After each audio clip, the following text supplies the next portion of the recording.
நான் நிகழ்காலத்தை சரியாக பயன்படுத்துகிறேன். இந்த நேரத்தில் நான் என்னை மாற்றிக்கொள்கிறேன். நான் தொழாமல் இருந்தேன், தொழப்போகிறேன்.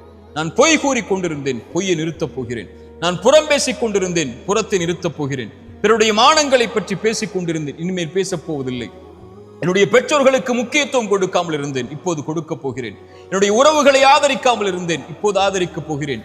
நன்றி செலுத்தாமல் இருந்தேன், இதோ நன்றிக்காக தயாராக போகிறேன். மரணத்திற்கு முன்னால் பாவ மன்னிப்பை கேட்காமல் இருந்தேன், கேட்கப் போகிறேன். மனிதர்களிடத்திலே கேட்காமல் இருந்தேன், இதோ கேட்கப் போகிறேன். இந்த நிமிடத்தை நான் சரிபடுத்தப் போகிறேன் என்ற உறுதியோடு இறைவனை நெருங்குங்கள். உங்கள் வாழ்வில் எது இல்லை என்றாலும், எதை நீங்கள் இழந்திருந்தாலும் அந்த கவலையை இறைவன் நீக்கி அவனிடத்திலே நெருங்குவதற்குரிய வாய்ப்பை இறைவன் கொடுத்து, உங்களுக்கு எதை வேண்டுமோ அதை அவனிடத்திலே கேட்டு பெறுவதற்குரிய அவகாசத்தையும் இறைவன் நீட்டித்து தருவார்.